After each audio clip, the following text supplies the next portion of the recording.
Hi guys, welcome back to the channel. Today we're going to be talking about how we can manage and grow our finances in a family setting, in a marriage, but coming from a wife perspective. We have a lovely wife today and she's going to spill some gems. So get your notebooks and be ready.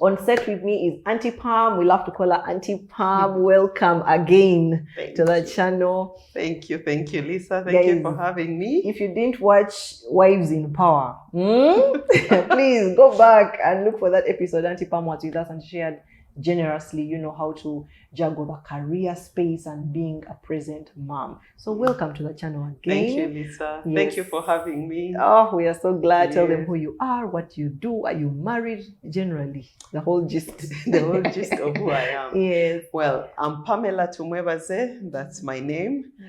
And I am married. I've been married for the last 28 years to one man, one man. And I have 4 children, biological children, 3 girls and a son. All adults, they are all voters. Wow. I also have some other spiritual children.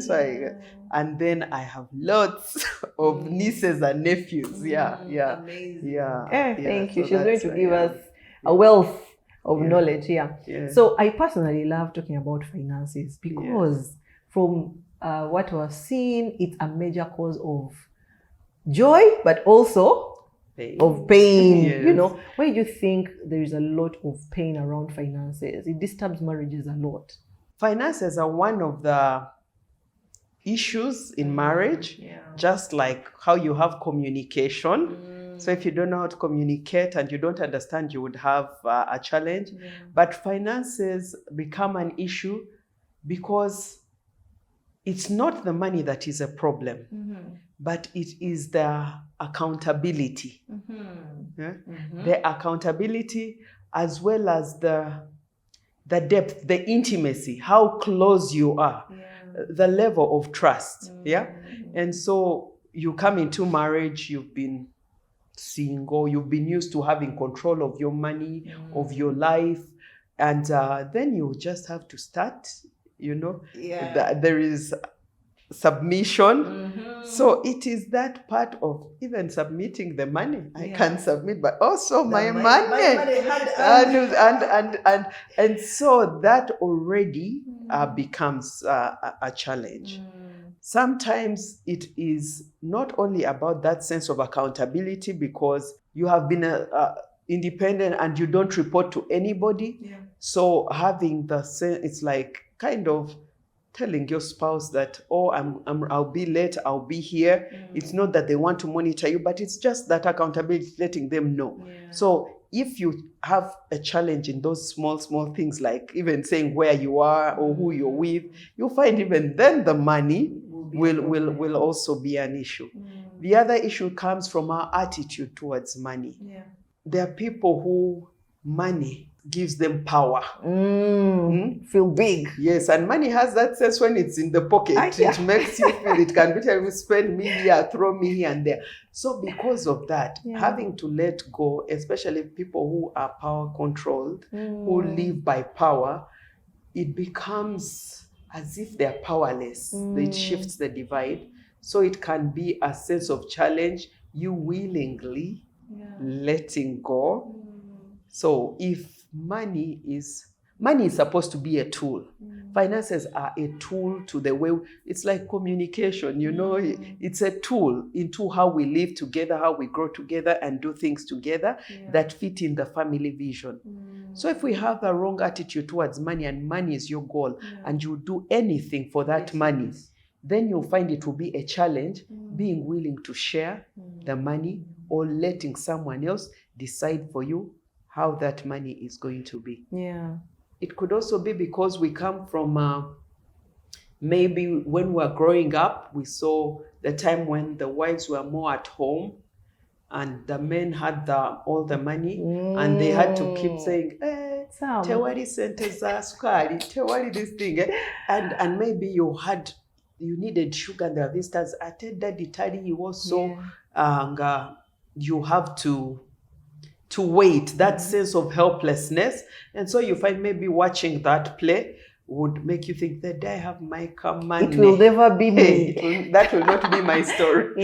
So that's why on the broad perspective, like kind of short, why our finances become a challenge. I hear you. It's even when you mention just family background, maybe some people have money trauma. Your father lost the job, now there was no money. So you're like, if I get this money, I will keep it. I will never go through this, So it's many things like that. But you mentioned something very interesting there. You said in passing, family vision, and maybe just let us know from your experience, how do you manage finances ideally for you, like in a marriage setting? So for us, like the Tumwebaze household, we plan together for the money. We plan. We always say, this year, this is what we want to do, or even in the next 5 years or even 10 years. So we have long-term strategies and medium-term strategies, and then the short term. So we as we start the year, and the year may even start like now. So it's not that it has to be January. So we are always touching based on where we are. We have a long-term vision, and then like the medium, a few things here. We know this is what we are working towards. And then after this kind of follows through. But of course, we keep touching base. You may find what we wanted to do. Now something has come in that's not planned. And then we have to attend to it because it still fits in the bigger picture of things. So one, it's about talking. We talk together. And as friends, the planning comes with putting the money together. I want to say, like you heard, we are 28 years in marriage. So we can't say that from day one, this is what we're doing this. And I just want to put that in perspective. But that as we go together, as we grow together, as my husband discovered my written, how every money I account for it, and like, hey, this is how it is. And able to see my what I earn and him bringing and showing what he earns. That gives, it's a level of intimacy, the depth, that, because knowing what he earned and what I earn was already the first liberating point. And then coming together and saying, so this is what we earn, this is where we want to be, this is, and of course in the bigger term, even retirement and so on, this is where I want to be, and this is what we want to be able to, this is the life we want to comfortably afford, even in retirement. So how do we then work towards it? So we get to do that, and then look at the resources that are coming in, what we expect from the different, what you call avenues, streams of income, and then plan with it and say, okay, so this, when this comes in, it's going towards this, this is coming towards this, or you're going to cover maybe the investment groups we are in. So using you will be paying for this, and this one will be doing that. So it's more of a common purpose. The money is ours, so it comes together, and then it will be just, okay, the money from maybe the housekeeping is going to come from your account, while the money for the planting the trees will come from this account. And how is the money going in that account? There is the one coming from the salary, the one coming from other places. So basically working together, transparency, I'm hearing transparency, laying everything on the table. You're not keeping some just in case, You know, akasente komukazi, you know. You know that thing of akasente komchala is, okay, it can come across as being frugal, like you're keeping for the rainy day. But even the rainy day, your husband needs to know it. That we need to know that, we are putting money at maybe at UAP. And so that if something big comes, or like, the money is there, and we are aware that it is there, even as a family. You know? Yeah. So, but this is my money, and then his is the one which is ours, is a very, very wrong concept. Yeah. Do you think it stems from a place of not being secure in the relationship? Because there are instances where maybe the man is bad at financial management, like he's going to waste all the money. So you know that, if I don't put money on the side, the kids will never go to school. Like, how does someone balance in that perspective? Yeah. Okay, one, I think, even before we get married, we need to know ourselves. Money has character. It has characters. They are spenders and they are the spendthrifts. Yes. Sometimes I keep laughing and say, we run a workshop. Yeah.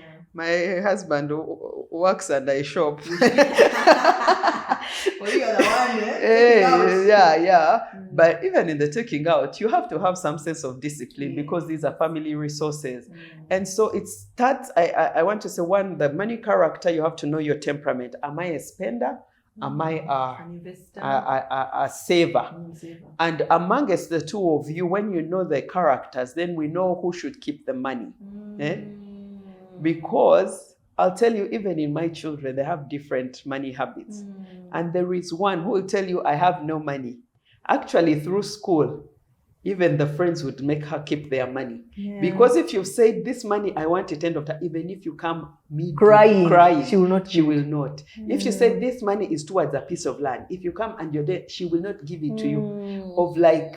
And because of understanding that character, is that when you're actually broke and you need a quick loan, you can tell her, please, can you lend me some money? Yeah. She will have some money there. Even her, she will not spend it. And then there is the one who loves, this money. Let us enjoy life. Yes, let us not and that is them. And then, so for that, it's to how to help you not to keep liquid cash near you, like money near you, so that in order to eat that money, you really first jump over hard doors to do that. So that is one thing about the character of money. Then as we are getting married or dating. Hi everyone, my name is Lisa Kusima, and after 4 years of creating content, I'm excited to launch my website. I've been creating content on marriage, dating, womanhood, motherhood, and everything family that has impacted lots of lives. I've also been able to create digital products that have helped you with managing your house helps, breakfast recipes, helping with your marriages, creating content, and so much more. And I'm excited to announce that I'm bringing you the ultimate Christian dating guide. You guys have been saying that the dating streets are ghetto and you're frustrated, with dating the wrong people, things don't work out. I am here to help prepare you for the dating journey. Even when you're on the dating journey, I want to make it easier so that you can date purposefully and hopefully find the one. Because when we date wrong, we marry wrong. And we all know where that leads.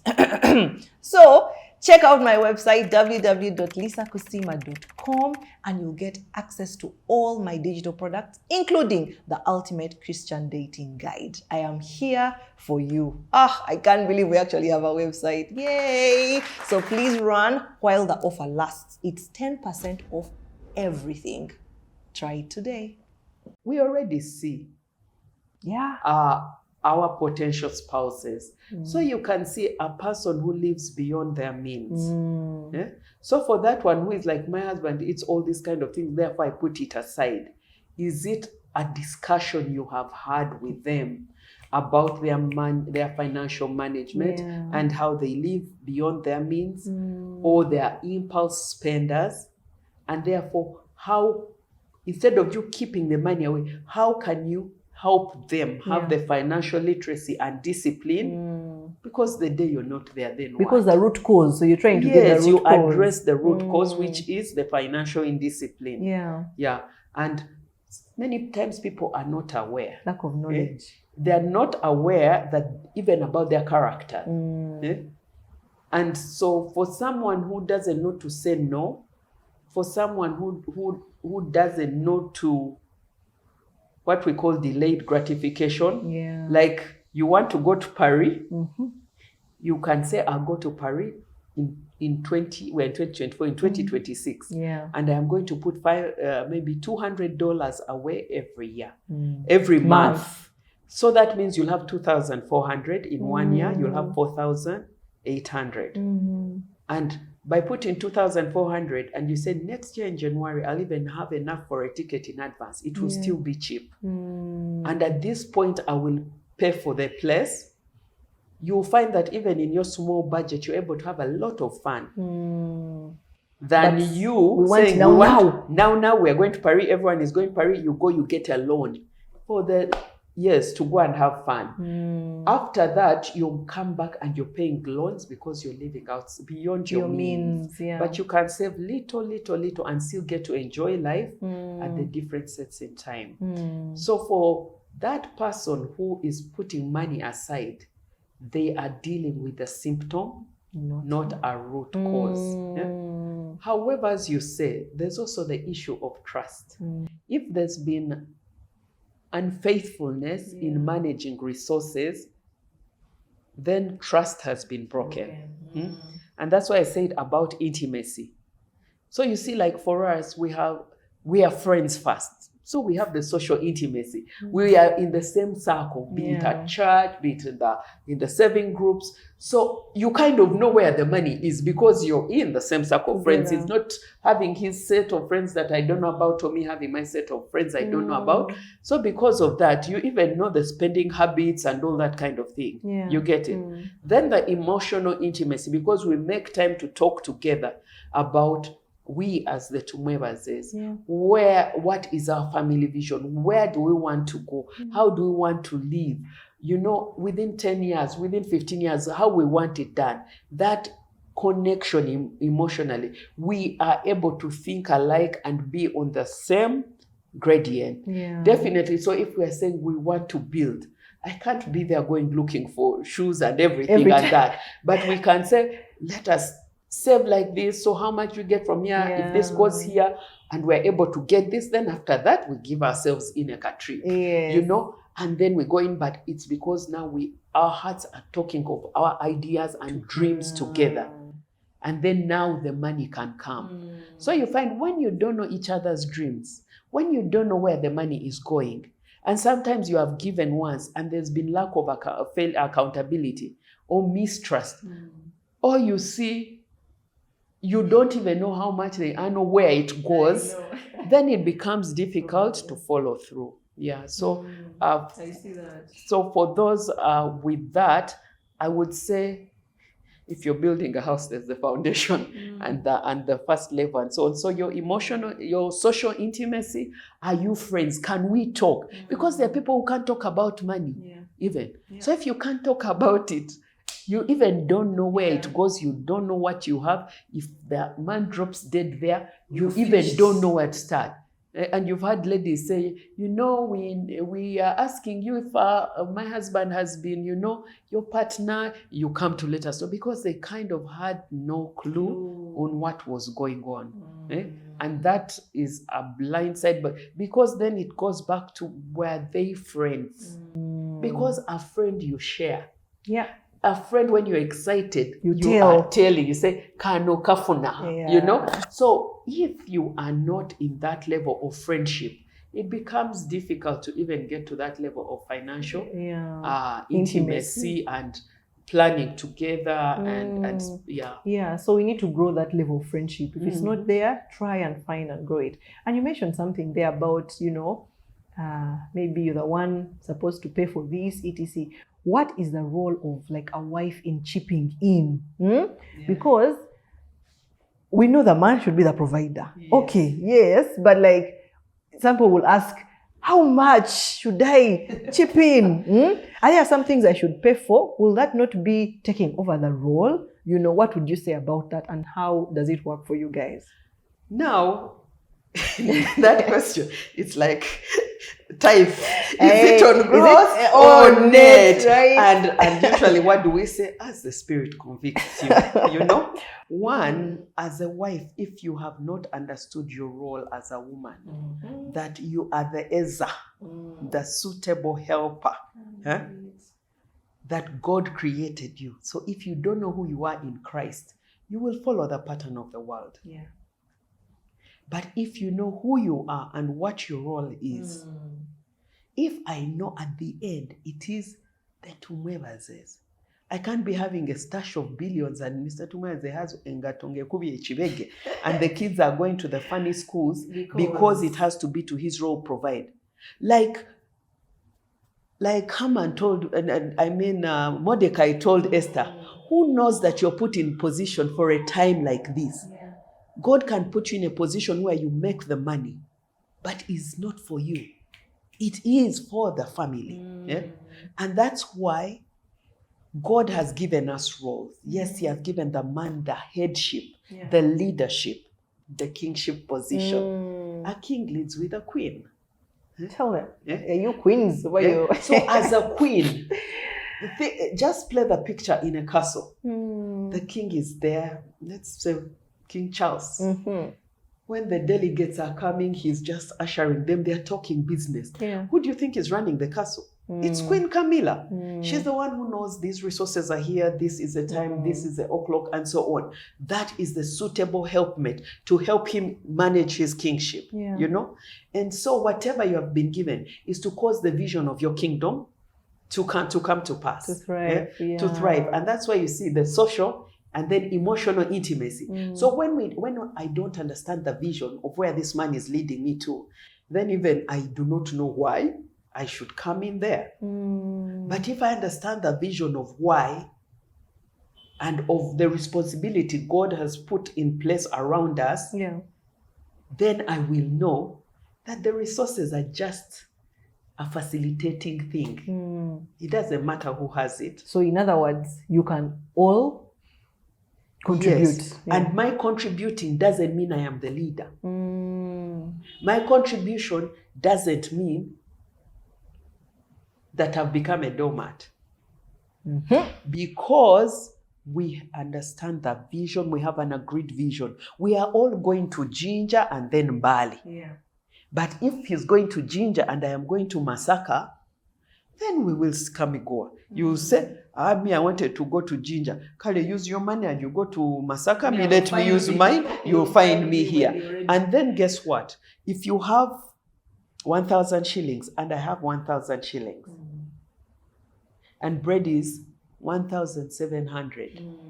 Will you buy bread? None of us will eat None of us will eat bread. But with that 2,000 shillings, we can get the bread and water and drink and take tea and come together. Yeah. And that is the whole thing of the synergies. Yeah? You know, the synergies and putting the resources together that we're able to get into it. We all win. I love it. And I think it falls in the same category of, you know, there are ladies who are earning more, you know, and how would you tell a lady to submit or to, you know, she's getting more, the guy, same 1 million, for her now she's on 10 million, you know. How would you encourage or advise such a person? I think it goes back to the reason why we got married. Did you get married because of the money? I hope not. Did you? Why did you get married? Yeah. Because if you got married and the issue was the money, and money is a visitor. So if money goes away, or you identify your husband because of the amount of money, with lesser money, the lack of respect comes in. I was listening to someone and they're saying sometimes when we get into there, when they're outside there, we're seeing them wow factor. Because you sleep in the same bed, there is familiarity. Yes. Yeah? And you forget the wowness of this person, of this one. And so you're king and lord, you know, that wowness goes away and you're treating them as ordinary and familiar. And because when that concept can easily come in. Yeah? I remember David's wife, when he danced, and it says in her heart, she felt contempt for him. David didn't get to know she had felt contempt, but the Lord made her infertile. the Lord has given us purposes and roles as suitable helpers. Well, the man is the king. He is the provider. He's the wise counsel. So because of the wise counsel, it means he provides the headship and leadership and direction. And then as the suitable helpers, we birth those dreams and vision in the place of prayer to fruition. Because he who finds a wife finds a good thing and receives favor from God. So now, if he has found you, and therefore he has favor, why is he still in the way he is? In the mbera je wamusangamu. Why? Why? Ask yourself, am I the favor? You might be the problem. And that's why you have to go and say, God, Mukama, Omwami wange is meant for greatness, because he has found me and I bring favor. I am a value add to him. So where is it? Rachasirana. And but if God has says, okay, you are the source of money. That money is for the tumwebazes, for the vision that we have. When I leave work, I go home to being a wife, Mrs. That money cannot be Mrs. And sometimes we go with the money and we forget the place of humility, the place of submission. Submission is allowing this person to lead you, is honoring and respecting them as your head of this home. Because you know that there has to be one head. In an organization, there is one head. And we have an organogram. So it is playing your role there and allowing him, supporting him in that headship. So whoever has the money, it is about the vision, where we are going to gather. And then this money is just a facilitator. But if these things were not discussed as we were getting in, if the foundations are shaken, what can you do? You start dealing with all these unresolved issues, discussions we didn't have about the role of money and how to do it. You know how to do it. And about things like principles of money. Money, you go to school just the way you go to school and learn management. You learn money. Money has rules. If you treat money well in its rules, it follows. Whether you are saved, whether you're pagan, it responds the rules of money. There are rules of money. There are principles of money. And I think for us, as Christians, we follow, in the Tumawa's household, we follow the Christian rules. And then there's a book, it's called The Jewish Phenomenon, that we actually read. There's a Jewish phenomenon which shows why Jews are where they are. They are wealthy. And it's about their culture. Now in their culture, it's a culture that handles money. Money is not their God. God is their God. Money is their slave. Money works for them. When money is your God, money is a bad slave master. Because when you're the slave, it will make you do things that you even are like, because you really want it. But when money is your slave, you tell the money where you're going to go. Today you will work here. Now you're for tithe. You're for here. You're for investment. You're for this. Tell us more about that structure. That structure, there's a book. You can Google it, but it's also helpful because it's how the Jews teach their children rules about money. And it's called the 5 Jewish jars, or 5 Jewish jar principles. And even when the children are born, they teach them about having money in 5 jars. So you don't need to go to the shop to buy jars. We have Royco covers or whatever, things at home, whatever. Even or different bank accounts you can make your jars. Yes, but your baby won't understand bank accounts. Impose their children. But like now, your little children, they have the 5 tins there near their bed. And then you label them. Giving, 10%. Tithe, 10%. Saving, 10%. Investing, 20%. 50%. Eating. Enjoyment. For them, they're enjoying because you're paying all the expenses. Yeah. Now, for us as adults, that's our living expenses. Yeah. So you find then you're spending within 50% of what you actually earn. Yeah. And that kind of helps you.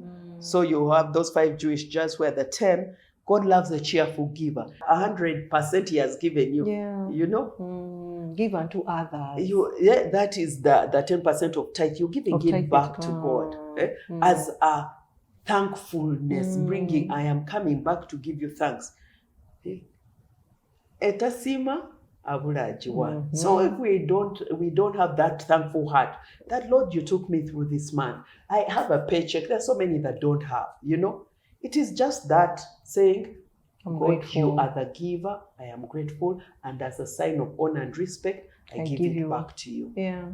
Then the 10% is giving. God has called us to give. We live around, there are needs all around us. Yeah. So we have to budget also the giving.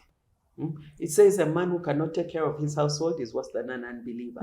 However, part of taking care of the household is also teaching them how to fish, not giving them fish. Because sometimes people misinterpret. They give them everything. You're supposed to give. If you don't give, then, you know, they want to put you on a guilt trip. But they have hands. They are able-bodied. They can work and so you don't want to... The word of God says he will bless the works of our hands. Yeah. And as I was reading in I'm reading 2 Thessalonians. I was reading 2 Thessalonians last night. And Paul was telling them, it's the last chapter, that he who does not work should not eat. Laziness, idleness, we're being discouraged. Yeah. So we give because we'll always have the needy around. Yeah. So it's not because they are lazy, it's because they are needy. It's not because they can't do it. So you give. And it's good because it also teaches the children from the time they're little to know and look out for people. With my children, even when they were much younger, I have my Sisters for Life, we always got the children, like, go to the children's home.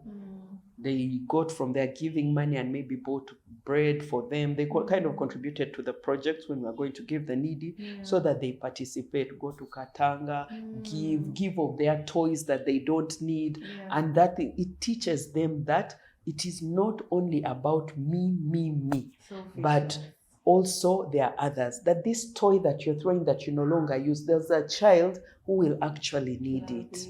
We love it because they don't have. So getting that and giving them into that culture of giving.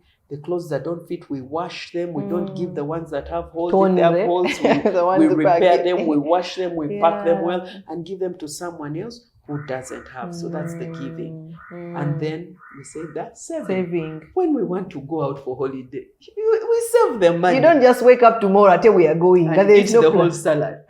No. Don't eat the seed. 10%. Yes. 10% for what you want. Your ones, where you want to do. Depending on where you want to go, there are people who want to go skydiving, wherever, swim with the dolphins, mountain climb. Good. Save for it. And when you go, you have saved for it. You will enjoy without feeling guilty. Like you're not coming back to debt, to struggle, whatever is the school fees. Now you ate it. You ate it. And then God calls us to invest. Yes. When you sow one seed, it brings a whole multiplier, a whole maize cob. Yes. So we are called the multiplier effect. And so with your 20, if you're putting away 20%, then of course it grows. But it also now that investment goes to when you start investing. Because there are those who say now at 50 who haven't done that.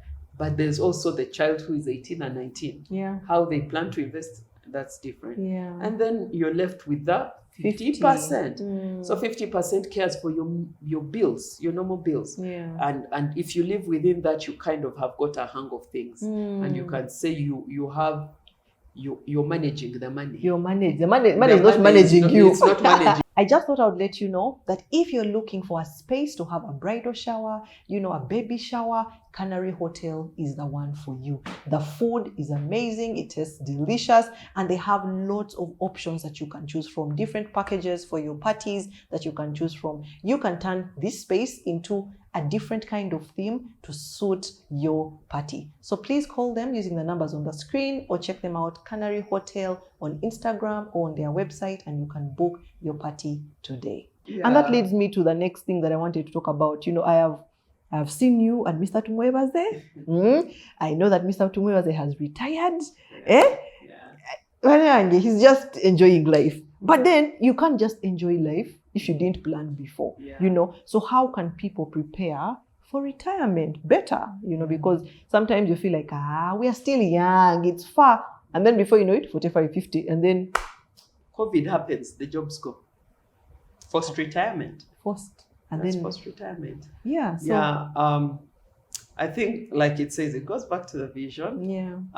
But okay, yeah, he's retired, but retired of TY, not TI. Mm-hmm. What does that mean? There is retired of RETIRE, where you're just tired and useless to society. Yes. You're just sleeping.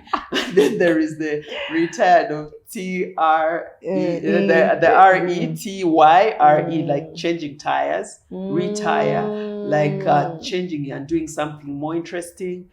Like changing careers. Yeah. It's also a kind of retiring from one career to another. Okay. So yeah, in retirement, he's still doing some investments. Mm-hmm. And even the reason he retired was that we got to a point where we're all so busy and we realized that someone needed to consolidate the things that we're working at, and then making them make money. Yeah, making them make money. Mm-hmm. And so we even sat and had a talk, and we're like, okay, and said, okay, one of us has to kind of pull out from former employment to do this management and get into taking care of this. And so we sat and came up with a 10-year investment plan, and it was like, okay, this is what we need to do, like to get us comfortably to a place where we're going to be, that even after this, even you, if you come to retirement, we'll still be we'll be able to afford to a certain lifestyle we want to live. And so we had to come up and look at our 10-year investment plan and look at what is for long term, whereas the middle term and short term remained taken care of. Yeah. So, and of course that needs a lot of literacy. One area where financial literacy we have learned as a family that made it interesting were playing games. You've heard of Monopoly, there's Cash Flow, there's the Ugandan one called Mulodi. Mulodi, I've not heard of Mulodi. You haven't heard of Mulodi? It is there. Those guys of Mulodi need to. Mulodi add. But it is very interesting. It's kind of a cash flow monopoly. In Monopoly, you had all those sites, the streets that were expensive, those that were less cheap, and that and it kind of is teaching you financial decisions. Which street do you get? If you land in Mayfair, you pay the top bag. But there are these other ones which bring you money quickly. And also them, how do you grow them? So those decisions transfer from the board onto real life. Onto when I'm working, where can I put my money? Onto like bonds, to bills. But yes, what do bonds, what rate of return do they give? Is it for short term? Kind of like instead of, if you're saying saving on your account vis-a-vis saving in a mutual trust fund that gives you money every day, how do you, just making those basic financial decisions. And then how do you invest for middle term? Those things that bring middle term. And then, of course, what do you invest for long term? Kind of long term gives you more money, more stability, more big money than the short term. But so how do you balance the portfolio in your saving? Because the word of God says, cast your bread on many waters, and when you come back after days, you do not know which one. Yeah? And go out and plan. Go and do your outdoor works before you come back in. Also, you do not know, come up with 7 streams or 8 streams of income. You don't know which one will bring profit. Yeah. So you may find in this year, the crops have failed to come. But maybe you had some rentals, the rental is still coming. Oh, yes. But then that money from the rentals, maybe when the crops failed, is where you're going to get the money to do the next year. So diversify. And then it will, that year there will be bumper harvest. Yeah. Or the global market will have crashed and you have the coffee and the prices have gone up. Yeah. So it's look at all those, look at the pros and cons, the amount of investment, human capital investment, the controls you need. And in that, because I from what you're saying, I see, of course, you cannot grow what you do not, you have no plan for it. So if you don't have like a 5-year plan, a 10-year plan, like she's saying, as in, what are we doing now? You just end up just today going. You jump in chicken, tomorrow you'll be in trees. Why are you in trees? Coffee. Yes. You also have to know the market cycle, like from the beginning to the end. And who your target is. When you bring the product, where are you going to take it? Are you going to take it to Nakasero? Do you know that you can't just take Nakasero, your matoke? If you really have matoke, there's a system. There's someone where you get off at the roundabout there, and someone takes over. You bring it.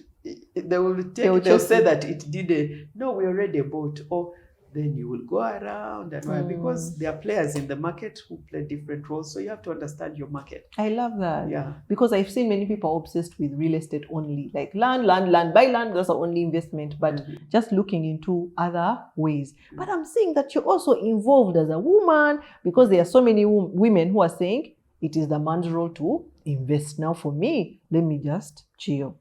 What do you have to say about those ones? Are you being the helper? by you sit and look pretty and wait for the money to come. What happens when the day is not there? When he's sick, when he has to travel, and they tell you this and this has come up. Yeah. We are the unit. We are a unit. We're a suitable helper. There's one of us who can run faster. They're just like there are teams where the woman is the one aggressive. So they're the ones, the man is in the office bringing the money. She's the one going down Muchirombe, bringing the bricks and building the houses and selling. But they're doing it for the family. So the role of, and I tend to kind of hear it with the present generation, even those that are working, when I get married, I'll be a stay-home mom to look after the kids. Our moms were stay-home moms, but they were working. They were working. They were savings. They had their gardens there. They were digging. When the kids would go to school, they would be digging. And they had all these other things. So don't just sit. You can't just sit. You have to be a value add. The wife finds a good thing, receives favor. Are you favor? So and I like that because I've also seen, like, for example, if my husband he's good at identifying the thingies, the investments, the assets, etc. Maybe I'm good at budgeting, like the nitty-gritty. Maybe take on that role and say, okay, let's manage. Where is this coming? Where is this going? As you bring in, let me like the bank, keep the receipts so that you can do the accountability. So as he's spending and running to the Chirombe, when he comes, Kati, how much was it? How is it? What had we planned for? Are we still on track? Are we going to do? Let him feel supported. The support, because men are also human beings like us. They have 24 hours. They also get tired. They have feelings. There's the need of knowing I am supported in the hustle. Than somebody you're just there and you're waiting. You go to Kuyiriba and then someone's just waiting for Zaka Meza. Add something. Grow that one. Maybe he's bringing you grow. Like, in other words, find a way to be involved and see how to reduce on the costs, on the expenses. Maybe you can, like, I have a vegetable patch at home because at the market, they are spraying all those and you want to reduce on medical bills, but also make sure your people get healthy meals. So it's from the garden. Grow your garden. Straight from there. To the plate. I love it. I love it. And even him, when he has come from a hard day, And there is that fresh salad. Oh, this. Fresh canola. Like, my wife. It's supporting me. Yes. So the support doesn't mean you go on the site and stand with them. The support comes in understanding, seeing where you bring your skills there. First, we are both finance. We are accountants and into all this. So it also helps of keeping the books, because there'll be URA. So, and URA, if your books are not straight, problem. So keeping all those receipts that come and fall in the car everywhere could also be your contribution. It could be your contribution. Keeping them organized. I love that. And you've talked about, even having a small garden, etc. There are people out there, there are wives out there who have little, and they're trying to see how to manage small budgets. What tips would you give? Because people think that people who invest just have too much money. For you, Auntie, you have too much balance. That is why you're investing. Like, some people are literally living on a small budget. So what tips can you give to those so that they just kind of increase that income somehow? Today we're talking with my workmates at work, and they're talking about this guy who sells pancakes on Mawanda Road and wears a suit. He's branding. He has made that, and I was telling him he should actually say a Pancake Experience, because he's selling an experience. In his suit, he brings it for you in the Kalagal and so on. That guy, if you go to count how much he's making, he may be earning more than the person who is in an office making a salary. Think about the lady of the tomatoes. You buy a basin at 25,000. Now you go to Nakasero, they are selling each tomato 500.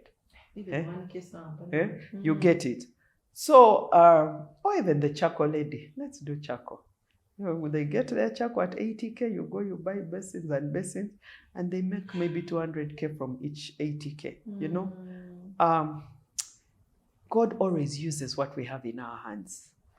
It is not waiting till you get the big money, because if you're not faithful in the little, you will not be faithful in the big. The principle. One of the principles I always kind of developed was Friday evening, emptying all my bag of all the coins and putting it in my savings piggy, in that wooden box. That wooden box. And it's also something that we passed on to the children, the piggy bank culture.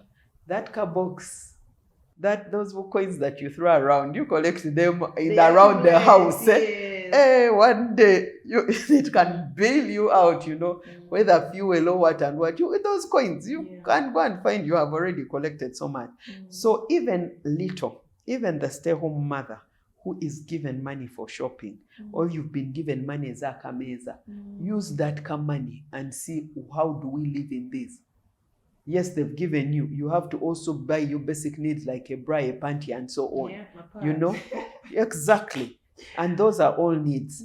You also need to take care of your family. So how are you going to take care of your family within that? So it's even in the little money. Because if you can save in the little money, financial literacy, by the way, is not about how much you earn.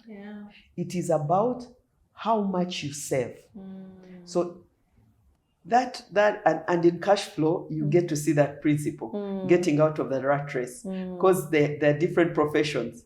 And usually the janitors, the cleaners, get out of the rat race faster than the pilot, because the pilot's living expenses, yes, they earn a lot, they are high, their children are high, a baby costs high, and all that. But this janitor and getting out of the rat race is where your passive income is equal to the income you earn. So if you have a little budget, it means you also need to save a certain amount of little to be able to continue living that comfortable life you're in. For someone who earns a lot, they need to save that amount. And in financial terms, we usually say, have you put aside savings enough that you can go 6 months without a paycheck? Because even when you leave your job, on average, you need around 6 months to get a new one, even if you're very good, because there are recruitment processes and so on. So what happens in between? Can you still comfortably do that, or you're switching the kids, you're changing a bit houses, of things. you're moving. Yes. But then also, it's also the wisdom to know when the years are lean and to downsize a bit. It's a tough time. It can be tough to accept that. If you know that we are in a lean period, as the Tumweva says, we're in a lean period, or this is in the period we are building, we are paying school fees, we're doing this, then we also maybe may not be able to afford trips. Delayed gratification, like you had talked about. Yes, in the other clip. Delayed gratification. You can't have your cake and eat it. And so you have to look at where we want to go and how to get there. And on getting there, there are the things that we need to leave out. Yeah. From Egypt to Canaan, they had left the onions and leeks in Egypt. And that was a season of manna. Yeah. And so on, until they got into Canaan, and then they were able to eat of the fruit of the land. So we have to have wisdom and know that this journey is my journey, not yours. Yeah. You and Steve have different goals. Yeah. Your plan for life, your journey for life is different. So you do life as you. Your friends around may be there. Sometimes I keep laughing that when you can come to a workplace and you're seeing the UBs, and then my Kayuka is also there.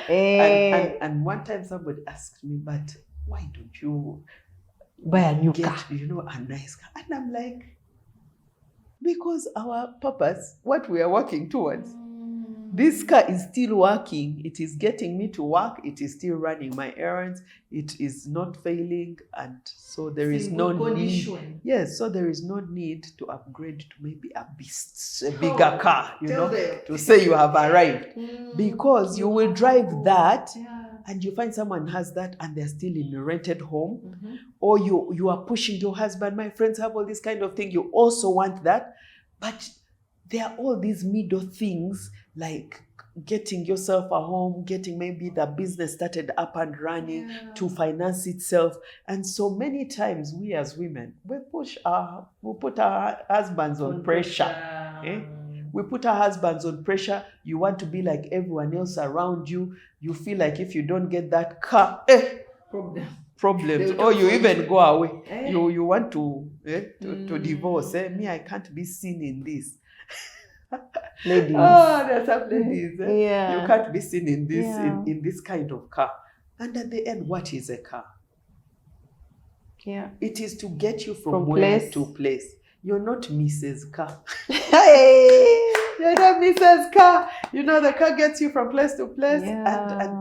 and that is its duty. But where is your purpose? Where is your legacy?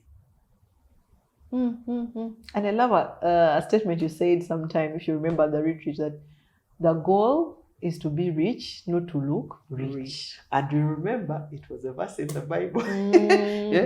Some people, it's in Proverbs, that some people spend their money to look rich, while others use their money to get rich. And I'm talking to the young ladies, if you're dating a guy and 3 nights he's out in these Kampala joints, money is going out. And if he's earning money in a straight way and spending 3 nights out there, and you've seen how some of the bills look like, the chances are that he doesn't have an end balance. There's no balance at the end of the month. Yeah. The month is longer than the month. It's like, it's July has ended.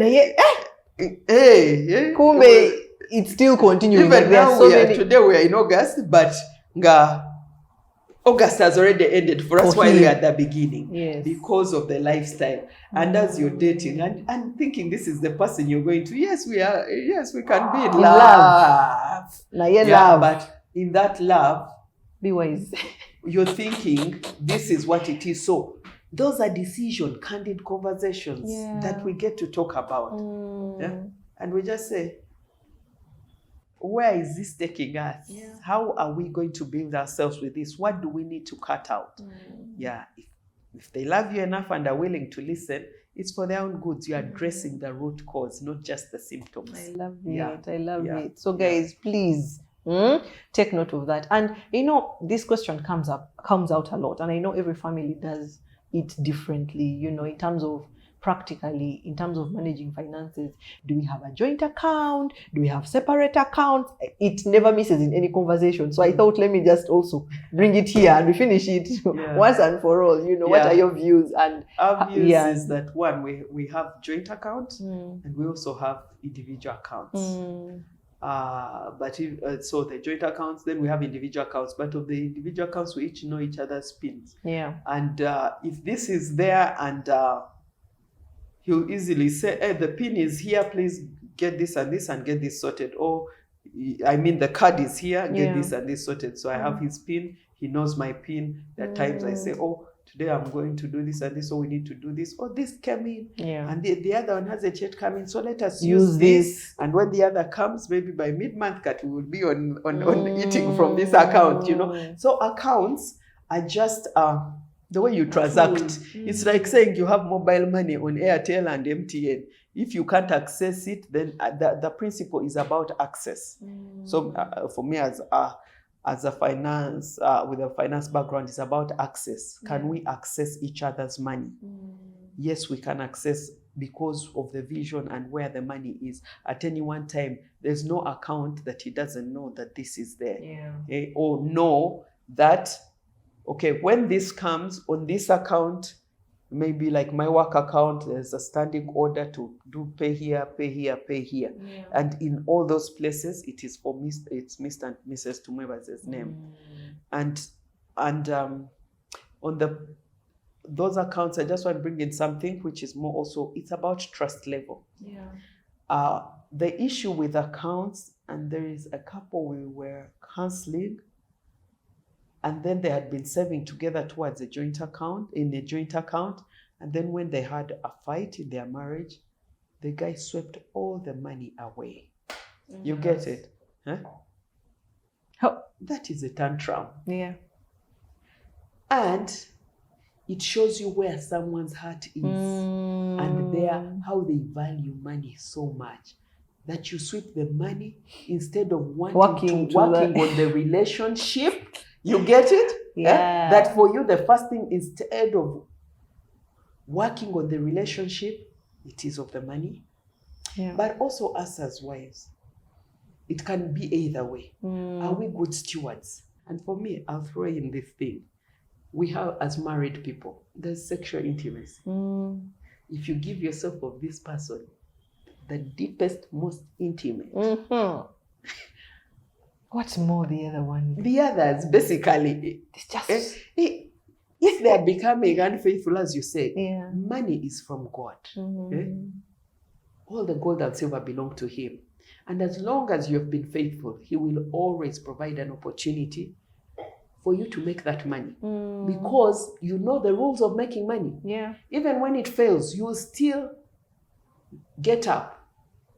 All these guys in business, you see they've collapsed and they have come up. It's because they know the rules of money. And even when this venture doesn't work out, they apply the same rules and they will get to a point that the next one, it will work. So the thing of fear of joint accounts and so on, it's about trust. It's all about trust if you think about it. It's about trust. And stewardship, how we use the money. If we've agreed this is what we're working at, and then I'm seeing you, I tell you you're going to Masaka, I tell you we're going there, you haven't even told me. You see, it's all about trust, communication. Yes. And for me, what I'm hearing is, as long as you're working together, there is accountability, there is transparency. I think the nitty-gritties of joint, all those things, as long as you have those principles right, the rules of money. And I think I'm learning a lot. I hope you guys are learning a thing or two. And as we conclude, what are the key things that you don't want any wife to forget when it comes to money? Those final parting shots. The key things that I would want every wife, even every young girl who is not yet a wife, is know who you are. Know who you are, because if you know who you are, you have the power to work on you. And when you work on you, you become the good thing. As we get into marriage, into this relationship, also, what value do I add? Because if you don't know who you are, then when this person comes, you do not see how you add value. And when we are a value-adding thing, we are very marketable. Yeah, if you're adding value to the organization, they don't want to let you go. Yeah. If you're not adding value, when they have to look at the balances, and in the linears, they start with you. Off, you're not adding you get it. So as we go through life, it is, how do I add value? 2, how do I manage my resources? It starts with managing me. Yeah. Even managing my life. Am I eating right? Am I dressing right? Am I exercising right? Self-management. Yeah. It starts with managing self. And as you manage self, then when someone trusts you with what they have, you will keep the trust because you have had that diligence and discipline to manage self. So money is just like any other self-discipline. You need to go, just the way you go to school and learn strategy is the way you go and learn about money, is the way you use it, is the way to know that money is a tool. You can't define yourself by the money you have, because money, you have it one day or the other. But you can't define your relationships by money. Yeah. Because at the end of the day, you are a whole complete person, not only about finances. So let us not get so excited about money and treat people differently because of the money they have. But things like respect, like honor, are earned because of the character of the person, not the money they have. Yeah. And for the young girls, choose wisely, because even money habits tell you the root cause. So deal with the root cause, the symptoms of hiding money or mica money. It means if yours money is yours, then there will be also his money, which you will not be aware of, or you will not be trusted with it. Yeah, I love it. Oh, guys, thank you so much, Auntie Pam, for being here. Let us know in the comment section. Engage with us. What few tips, have you learned from this session about money, or what things are you going to incorporate after watching this? Please, we want a changed following. Don't just remain the same. Pick something and learn from it. My name is Lisa Kusima. I'm here to inspire.